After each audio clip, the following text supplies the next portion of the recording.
नमस्कार। शब्द विन्यास 666 पर आप सभी मित्रों का पुनः पुनः स्वागत और अभिनंदन। कहानियों के इस सफ़र में आज के पड़ाव पर है पूनम अहमद जी की कहानी एक बार फिर। अभी तक हमारे साथ बने रहने के लिए आप सभी का शुक्रिया। आज की कहानी भी हम साथ साथ सुनते हैं, तो चलते हैं कहानी की तरफ। तो सुनना प्रारंभ करें। शाम ढलने लगी थी। तालाब के हिलते पानी में पेड़ों की लंबी छाया भी नाचने लगी थी। तालाब के किनारे बैठी विनीता अपनी सोच में गुम थी। वह 2 दिन पहले ही लखनऊ से वाराणसी अपनी माँ से मिलने आई थी, तो आज शाम होते ही अपनी इस प्रिय जगह की ओर पैर अपने आप बढ़ गए थे। अरे वीनू! इस आवाज को विनीता पीछे मुड़कर देखे बिना भी पहचान सकती थी कि कौन है। वह एक झटके से उठ खड़ी हुई, पलटी तो सामने आशीष ही था।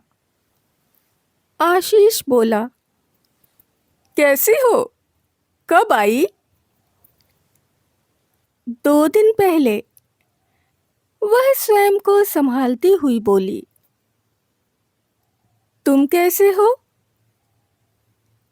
आशीष ने अपनी चिरपरिचित मुस्कुराहट के साथ पूछा। कैसा दिख रहा हूं? विनीता मुस्कुरा दी। अभी रहोगी ना? परसों जाना है। अब चलती हूँ।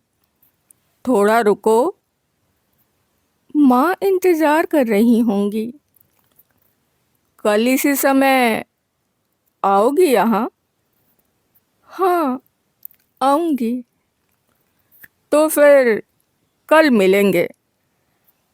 ठीक है, कहकर विनीता घर चल दी। मन उत्साह से भर उठा। वही एहसास, वही चाहत, वही आकर्षण, यह सब सालों बाद महसूस किया था उसने। रात को सोने लेटी तो पहला प्यार जो आशीष के रूप में जीवन में आया था याद आ गया।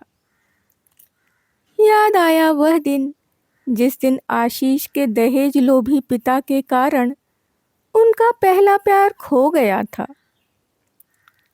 इसके बिना विनीता ने एक लंबा सफ़र तय कर लिया था।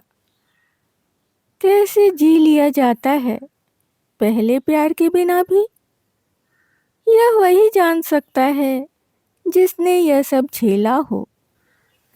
विनीता का मन अतीत में कुलांचे भरने लगा।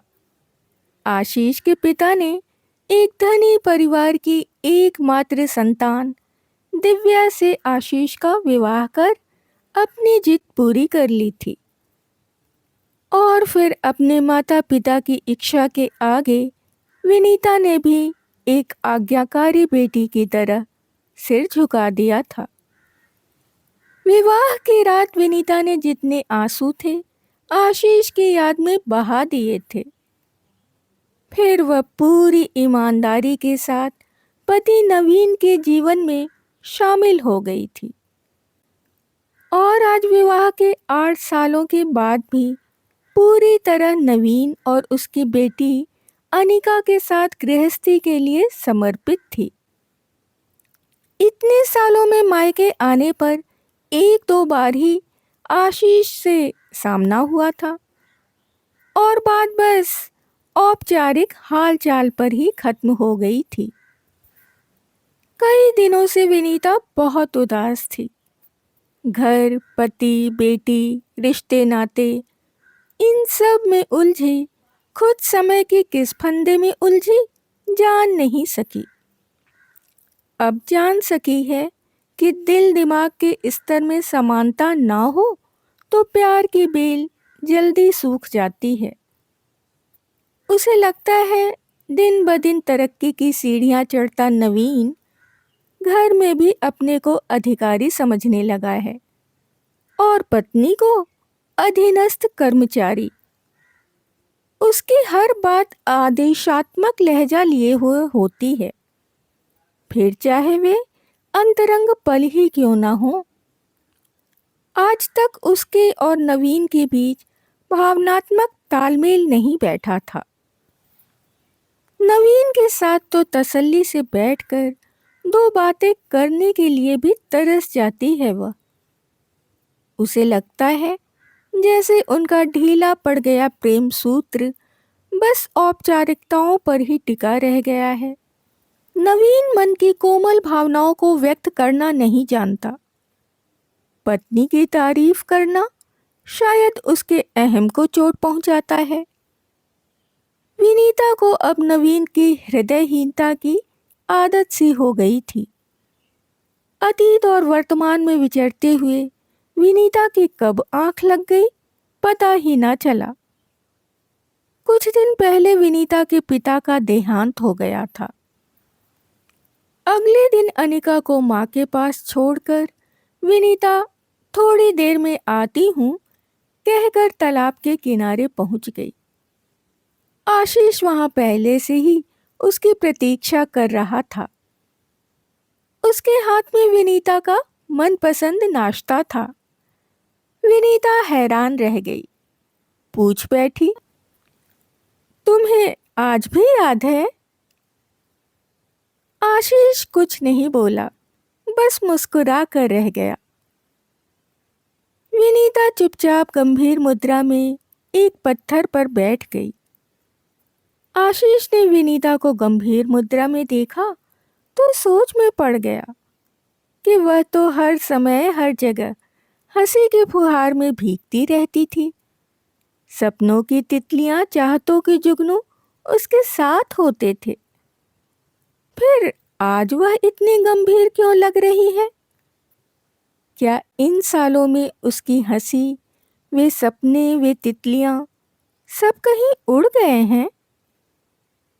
फिर आशीष ने उसे नाश्ता पकड़ाते हुए पूछा, लाइफ कैसी चल रही है?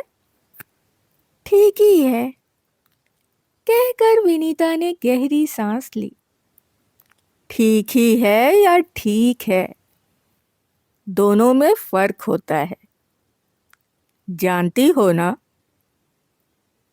उदास क्यों लग रही हो? विनीता ने आशीष की आंखों में झांका। कितनी सच्चाई है, कोई छल नहीं। कितनी सहजता से वह उसके मन के भावों को पढ़कर, उसकी उदासी को समझकर बांटने की कोशिश कर रहा है। अचानक विनीता को लगा कि वह एक घने, मजबूत बरगद के साये में निश्चिंत और सुरक्षित बैठी है। तुम बताओ, तुम्हारी पत्नी और बच्चे कैसे हैं? दिव्या ठीक है, क्लब पार्टियों में व्यस्त रहती है। बेटा सार्थक 6 साल का है। तुम्हारे पति और बच्चे नहीं आए? नवीन को काम से छुट्टी लेना अच्छा नहीं लगता और अनिका को माँ के पास छोड़कर आई हूँ। तो क्या नवीन बहुत व्यस्त रहते हैं? विनीता ने कोई जवाब नहीं दिया। क्या सोच रही हो वीनू? विनीता को आशीष के मुंह से वीनू सुनकर अच्छा लगा। फिर बोली, यही बंद मुट्ठी की फिसलती रेत की तरह तुम जीवन से निकल गए थे और फिर न जाने कैसे आज हम दोनों यूं बैठे हैं। तुम खुश तो हो ना वीनू? जिसके साथ मन जुड़ा होता है उसका साथ हमेशा के लिए क्यों नहीं मिलता आशु? कहते कहते विनीता ने आशीष को अपलक देखा। अभी भी कुछ था जो उसे अतीत से जोड़ रहा था। वही सम्मोहक मुस्कुराहट, आंखों में वही स्नेहिल विश्वसनीय भाव। तुम आज भी बहुत भावुक हो वीनू। हम कितनी ही ईमानदार कोशिश क्यों ना करें, पर फिर भी कभी कभी बहुत गहरी चोट लग ही जाती है। लेकिन तुम्हारा और नवीन का रिश्ता दुनिया का सबसे मजबूत रिश्ता है। यह क्यों भूल रही हो? रिश्ते मन के होते हैं, पर नवीन के मामले में न जाने कहाँ सब चुक सा रहा है। आज विनीता आशीष से मिलकर स्वयं पर नियंत्रण ना रख सकी। उसने अपने मन की पीड़ा आशीष के सामने व्यक्त कर ही दी। आशु, नवीन बहुत प्रैक्टिकल इंसान है। हमारे घर में सुख सुविधाओं का कोई अभाव नहीं है, लेकिन नवीन भावनाओं के प्रदर्शन में एकदम अनुदार हैं। एक रूटीन सा नीरस जीवन है हमारा। हम दोनों के साथ बैठे होने पर भी कभी कभी दोनों के बीच कोई बात नहीं होती। वैसे जीवन में साथ रहना, सोना, खाना, पारिवारिक कार्यक्रमों में जाना सब कुछ है, पर हमारे रिश्ते की गर्मी न जाने कहाँ खो गई है।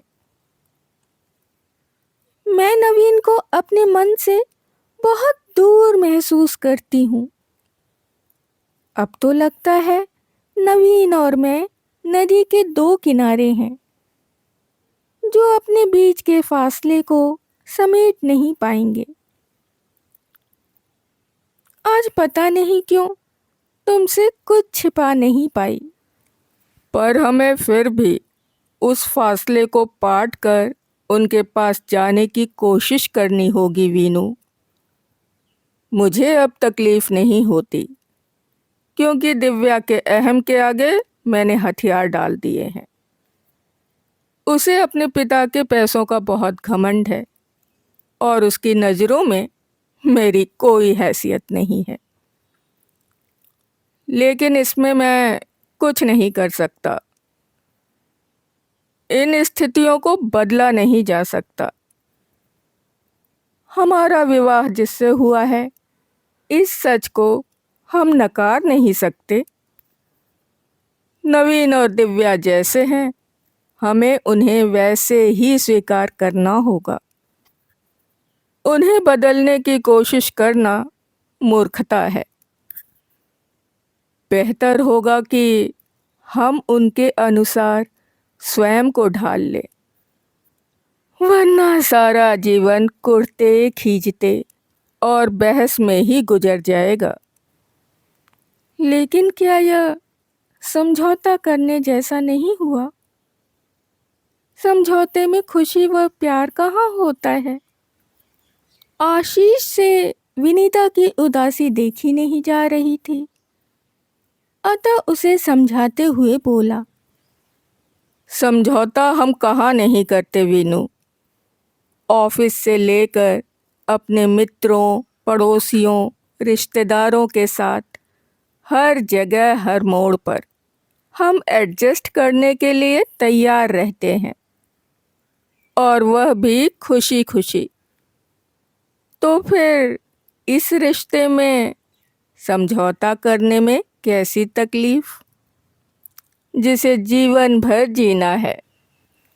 आशीष की बात सुनते सुनते विनीता इसी सोच में डूब गई कि सुना था पहला प्यार ऐसी महक लिए आता है जो संजीवनी और विष दोनों का काम करता है।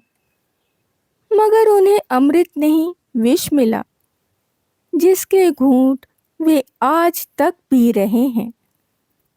निर्मल प्रेम का सागर दोनों के दिलों में हिलोरे ले रहा था। आशीष भी शायद ऐसी ही मनोस्थिति से गुजर रहा था। विनीता ने आशीष को अपनी तरफ देखते पाया तो मुस्कुराने का भरसक प्रयत्न करती हुई बोली। क्या हुआ? एकदम चुप्पी क्यों साध ली? क्या तुम भी एडजस्ट करते करते मानसिक रूप से थक चुके हो? नहीं नहीं, मैं आज भी यही सोचता हूँ कि विवाह जीवन का बेहद खूबसूरत मोड़ है, जहाँ संयम और धैर्य बनाए रखने की जरूरत होती है। केवल समझौतावादी स्वभाव से ही इस मोड़ के सुंदर दृश्यों का आनंद लिया जा सकता है। मेरी बात पर यकीन करके देखो वीनू, जीना कुछ आसान हो जाएगा। तुम स्वयं को संभालो, हम दोनों कहीं भी रहें, मन से हमेशा साथ रहेंगे। भला मन से जुड़े रिश्ते को कौन तोड़ सकता है? हमें तो एक दूसरे को विश्वास का वह आधार देना है जिससे हमारे वैवाहिक जीवन की नींव खोखली ना हो। हम अगली बार मिले तो तुम्हारे चेहरे पर वही हंसी हो जिसे इस बार तुम लखनऊ में छोड़ आई हो। कहते कहते आशीष के होठों पर हंसी फैल गई तो विनीता भी मुस्कुरा दी। अब चले, तुम्हारी बेटी इंतजार कर रही होगी। अगली बार आओ तो बिना मिले मत जाना। आशीष हंसा। दोनों अपने अपने घर लौट गए। आशीष के निश्चल निर्मल प्रेम के प्रति विनीता का मन श्रद्धा से भर उठा। घर लौटते विनीता ने फैसला कर लिया कि वह नए सिरे से नवीन को अपनाएगी। वह जैसा है वैसा ही। प्रेम करने, समर्पण करने से कोई छोटा नहीं हो जाता। वह एक बार फिर से अपने बिखरे सपनों को इकट्ठा करने की कोशिश करेगी। मन में नवीन के प्रति जो रोष था वह अब खत्म हो गया था। अभी आप सुन रहे थे पूनम अहमद जी की कहानी एक बार फिर। कहानी के बारे में अपने विचार अवश्य व्यक्त करें। यदि कहानी आपको पसंद आई है तो आप इसे लाइक कर सकते हैं, मित्रों और परिवारजनों में शेयर भी कर सकते हैं। जो भी सदस्य पहली बार चैनल पर आए हैं वो चैनल को सब्सक्राइब कर लें और बेल आइकन को दबाना बिल्कुल भी ना भूलें। कहानियों और उनके प्रस्तुतिकरण से संबंधित यदि कोई विचार, सुझाव, आलोचना या फरमाइश आपके पास हो तो उसे भी कमेंट्स के जरिए हम तक आने दें। इसके अतिरिक्त अपने पसंद की कोई कहानी, उपन्यास या अपने पसंदीदा किसी लेखक की कोई रचना यदि आप हमारे द्वारा इस मंच से सुनना चाहते हैं तो उसके लिए भी आप हमें कमेंट्स में लिख सकते हैं। अभी के लिए विदा। शुक्रिया।